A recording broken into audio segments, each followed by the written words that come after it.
अस्सलाम वालेकुम friends, welcome back to my channel Laiba health tips. Viewers, आज मैं आप लोगों के साथ अंडे से बालों को लंबा, घना और सिल्की बनाने के लिए आसान आजमूदा मास्क शेयर करने जा रही हूँ।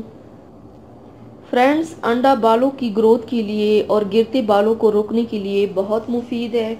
अगर आपके बाल भी बहुत रोके बेजान है या गिरते हैं तो उसके लिए आज मैं आपको अंडे से बहुत ही आसान निहायत आजमूदा मास्क बनाने के बारे में बताऊंगी। तो चलिए शुरू करते हैं, पर इसके पहले प्लीज़ मेरे चैनल को सब्सक्राइब कर लीजिए और बेल आइकन को दबाइए एवरी लेटेस्ट ब्यूटी अपडेट को सबसे पहले पाने के लिए। इसके लिए आप लोगों को चाहिए, सबसे पहले बर्तन में एक अंडा डालें, उसमें 4 चम्मच बगैर पानी वाला दही डाल दें, 2 चम्मच जैतून का तेल या नारियल का तेल डाल दें और 1 चम्मच नींबू का रस डालें। अब इन सब को अच्छी तरह से मिक्स कर लें। मिक्स करने के बाद इसे बालों में लगाएं और 1 घंटे के लिए लगा रहने दें।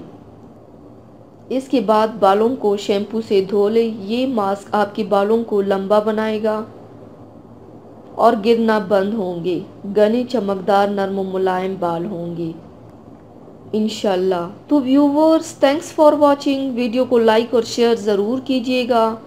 मिलते हैं एक और नई वीडियो में, तब तक के लिए अल्लाह हाफिज़।